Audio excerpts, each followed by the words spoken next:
Hello, welcome back to the woods and welcome back to part 2 of our Bushcraft for Beginners guide to shelter. In the last one we looked at all the different types of shelter options you have available. In this video we're going to look at, well, this, how to set up your bushcraft poncho or your tarp out in the woods in a hurry. There are some tried and tested configurations, ones that I use all the time, ones that you've probably seen me use a lot on this channel. And I'm going to show you how to do those. So we're in the woods. Is it just as simple as just coming out into the woods and putting a shelter up? Not quite. There's several things we need to think about. If A, we want to keep ourselves safe, and B, we want to keep ourselves comfortable. So that's what we're going to run through first. So if you are enjoying this video, remember, hit that like button, hit the subscribe button.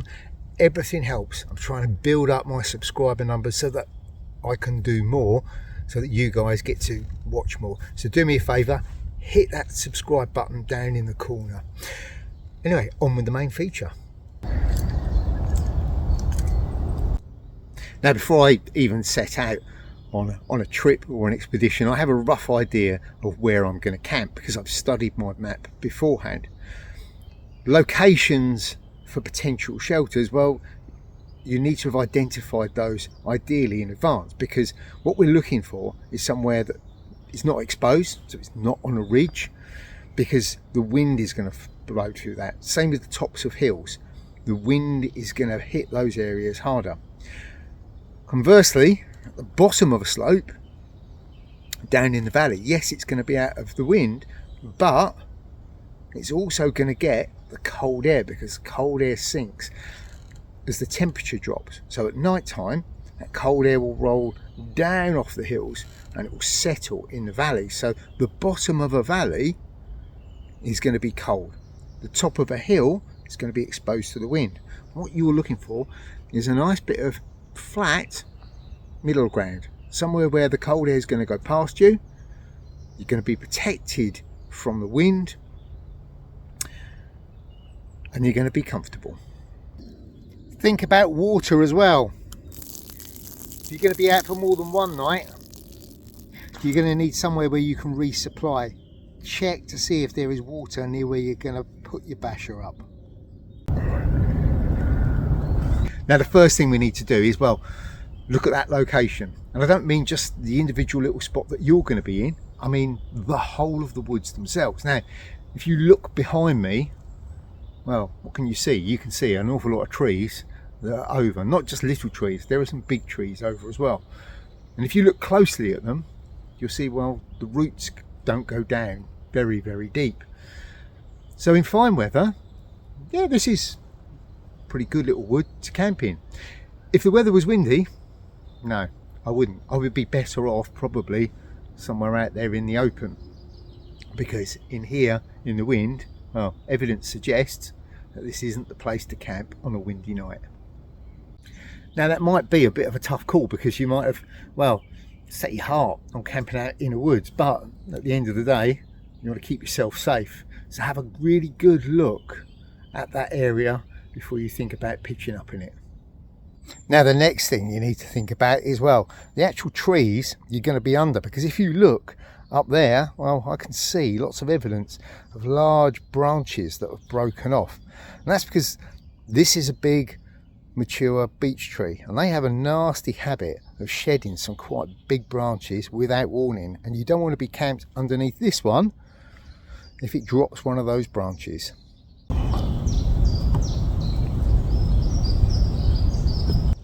And here at the foot of the tree on the ground, where you can see the evidence of where they've shed some really quite big branches. So the next thing I'm looking for, once I'm actually in my location and I've checked, well, above me to make sure that I'm under the right trees, I'm also going to check above me to make sure that none of those trees are looking rotten, damaged, likely to fall on me at all, because it's not just beech trees that we need to worry about. We need to think about any tree that looks a little bit suspect. Telltale signs tend to be things like bark missing from branches, no small twigs. The small twigs indicate that it's healthy. If there are no small twigs, it means they've broken off, and they've broken off for a reason.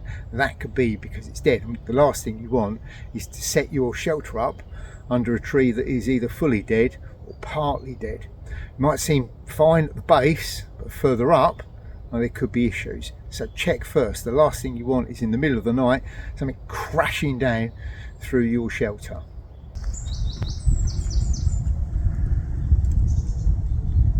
Now, here's a little top tip for you.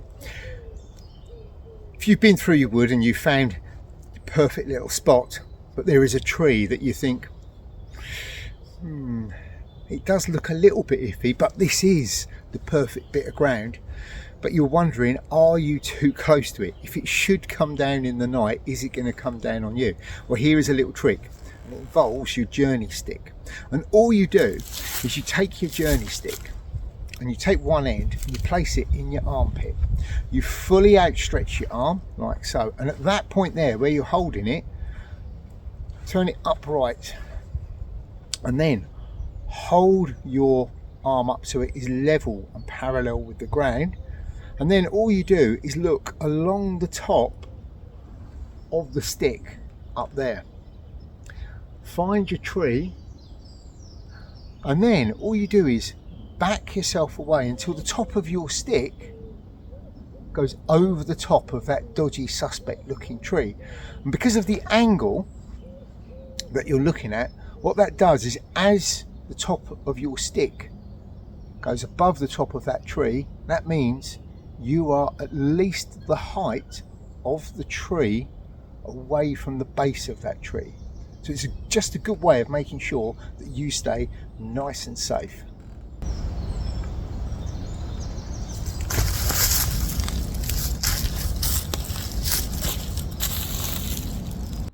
Remember to check the wind direction as well. The last thing you want is the wind blowing the weather into your shelter.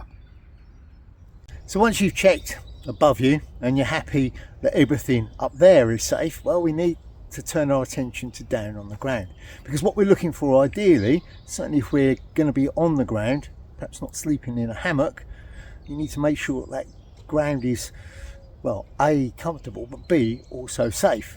So check the ground over. Now, it is best done with your boots, not your hands. If you start raking about with your hands, well, if there's anything sharp down there, then that's potentially going to damage your hands. Your boots, clearing with your boots, that shouldn't be an issue.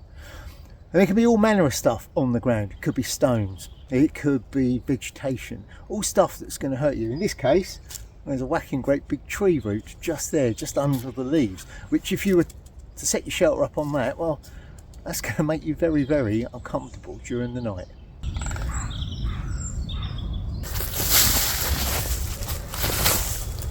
So with all the ground cleared, I'm now ready to get on with my shelters. My shelter kit, now here it is, my Dutch Army poncho. On there we've also got those pegs that we made in our safe cutting exercise, and the little toggle that we also made, the one where you've got a loop in the line and the toggle that goes round that we can use for securing it. So we've got that. We've also got our jungle line, all good to go. And as well as that, I've also got this, and this is just a loop of bungee cord with just a simple length of it with a knot tied in the end. Doesn't matter about the length, just a simple loop of bungee cord. And then last but not least, you want some extra cord for your corners. What I've done with mine is I've used these, and these are my little jungle toggles.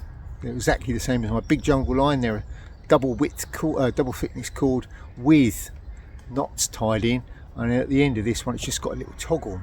All I do is I push that through the loops on the corners of my basher. What it allows me to do is move my attachment points round. Some people pre-tie onto their corners their length of jungle knots. Perhaps they put a little pocket on the end. Problem with that, I find, is sometimes I have different setups and I don't always want those tied to the corners, so I've gone for these jungle toggles where I can move them around. So I'm going to be showing you 4 different setups. And these are probably the 4 most common shelter setups that I use. The first one we're going to go through, well, it's the one I use the most. It's the quickest to deploy, and it can be set up anywhere. It doesn't have to be out here in woodlands. You can set these up pretty much anywhere. As long as you've got something to tie off on, one attachment point, that is all you need. That could be a fence post. It could be a solitary tree, a bush, a bit of dry stone wall, a large rock, anything you can tie off.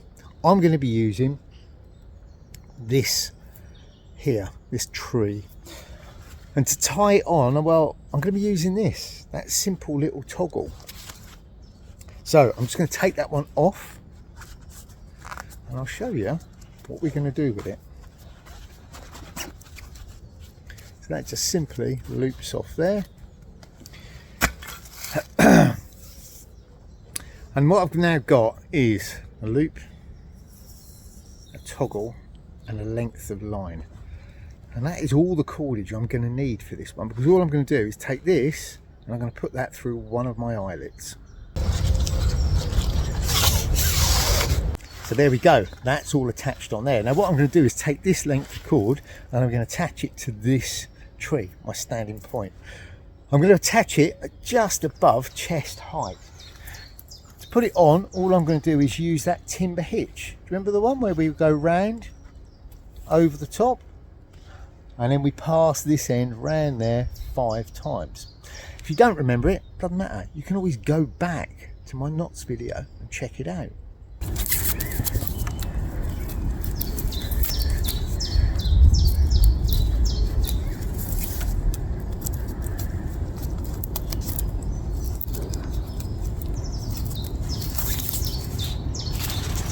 And there we go, that is on there, nice and solid. That's not going anywhere. With that attached, what I then want to do is go to the diagonal corner, the one at the other end. Now that should be 2 corners over, so I've got that one there. 1.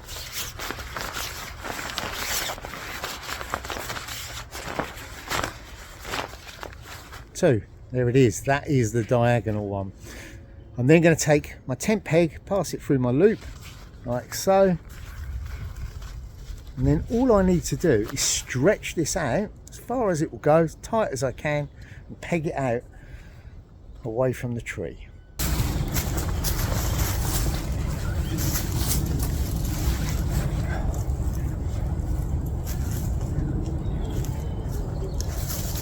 So with that all out nice and tight, what I then want to do is take the other 2 corners and peg those out, again keeping those edges nice and tight.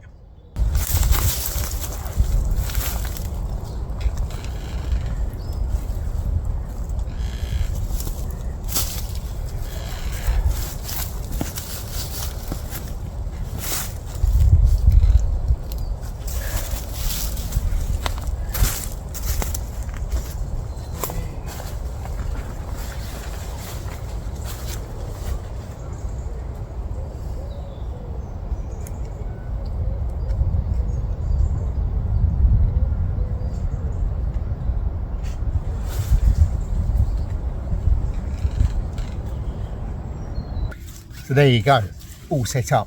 Took seconds. As you can see, there's enough space in here. I can sit up quite comfortably, and I've also got enough room in here for my kit. This area at the back, well, I can take this out a little more, and all I would do is take my stick, find where the hood sits, pop that up inside there, and suddenly I've got a whole lot more internal volume. As you can see, there's enough space down that side for me to lay and be out of the weather. My kit can go over on that side, and I've got a very quick, easy shelter to set up in a whole load of environments. It's this shelter, the plough point, that I use most if I'm out in the woods and I'm just stopping for a brew, or even if I'm out for a walk. I can stop on a field edge, tie off a tree, a bush or a fence post, and there you go. My trip to Dartmoor, well, this was pretty much the setup I was using there, coming off a single pole. So a nice, quick, easy setup.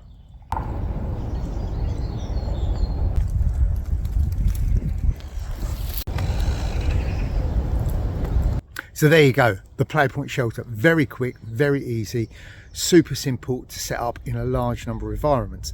Now for the next 3 shelters we're setting up, we are going to need a ridge line, and for our ridge line we are going to be using our jungle rope. Do you remember that was the one from the Knots project? If you didn't see it, then head back over, check out that video. You are also going to need a stick.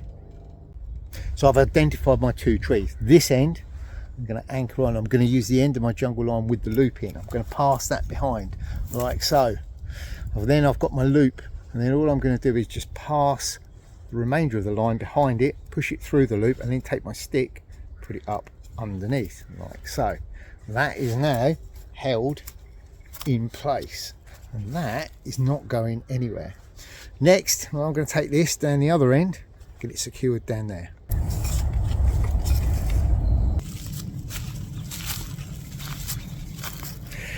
So now to attach this one to this end. So I've passed this end round the tree. I'm now going to take this knot and just pass it between those 2 like so. And that is that done.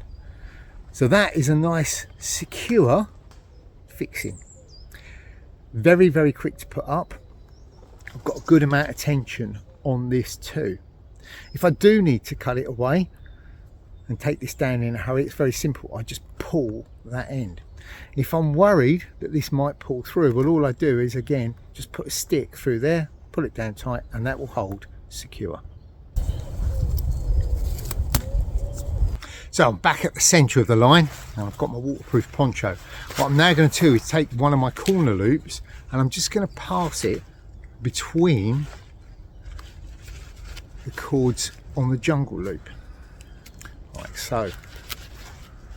Then what I'm going to do is take one of my tent pegs, and I'm just going to pass it through that loop just like that. Pull that, and then that holds in place, and that gives me my anchor point for the center. The next thing I'm going to do, well, I'm going to find the diagonal corner, so I'm going to count down 2 corners. 1,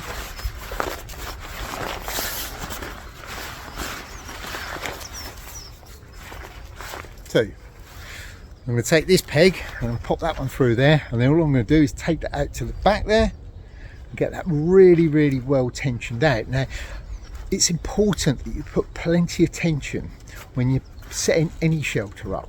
What you don't want is a shelter that is susceptible to the wind. It should be strong and rigid. The more rigid it is, the less creases in it, the less it flaps about, and the more weatherproof it is.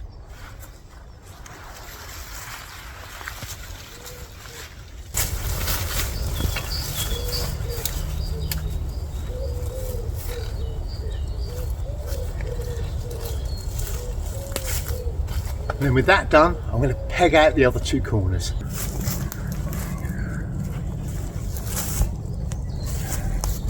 So that's it, all pegged out. Now you will notice the hood on my poncho is tied out. Now to create more internal volume, I could put my stick inside as I did before, or what I could do is use these cords and my jungle lines, and I could run a cord up to the tree up there behind me, and that will give me that extra space inside.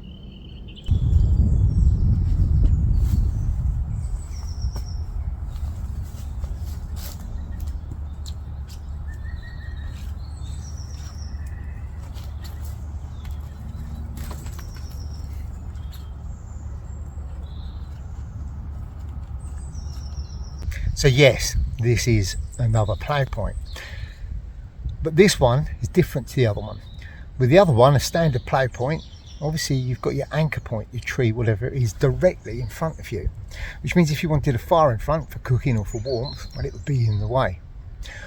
Also with this one, it allows you to put it between 2 points so you can select the most comfortable bit of ground. So this is a nice, quick, easy setup, which has the advantage of having that open fronted area, and it allows you to put it perhaps in a slightly more comfortable area. So for our next shelter, well, I've kept that attachment point there. Then what I'm going to do is find the long edge, because on a poncho like this, you have a short edge, you have a long edge. So I'm going for the long edge. And at the other end, what I'm going to do is I'm going to put in my bungee loop into the loop on that end. And I'm just going to use a simple crow's foot where you pass it through the loop, like so, and then take the other end and pass that through there. And what I want is the knot on the end, because this knot I'm going to stretch out as far as I can down there and then push it between the lines of our jungle rope.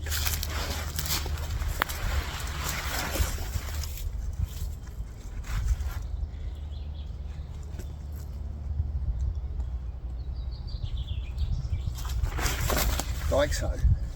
And then with that done, well, I'm just going to peg out the two corners.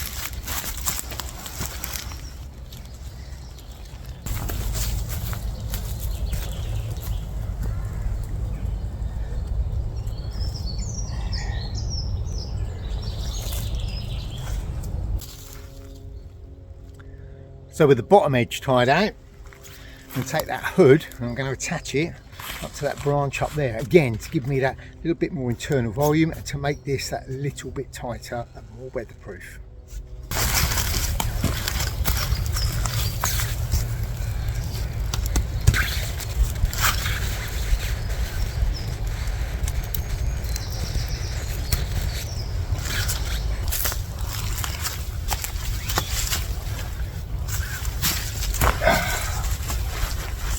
Now again, another shelter with plenty of space. This is a nice open one. The only area that I can't see is what is directly behind me.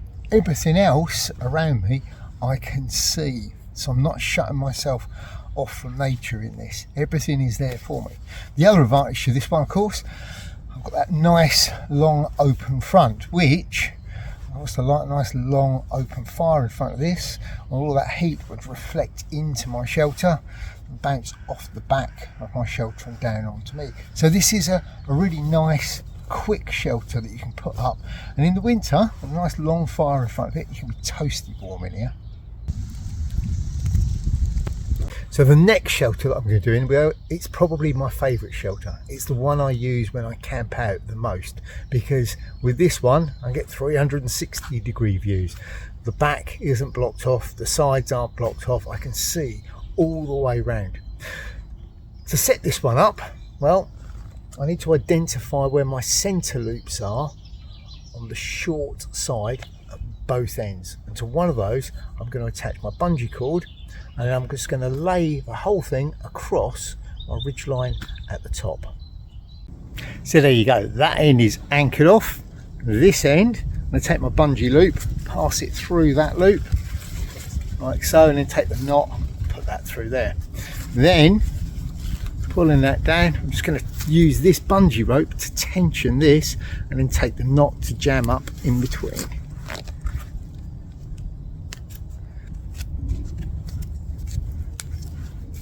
So with that done, all I'm going to do next, tension out my four corners. To the ends of those, I'll put more jungle loops.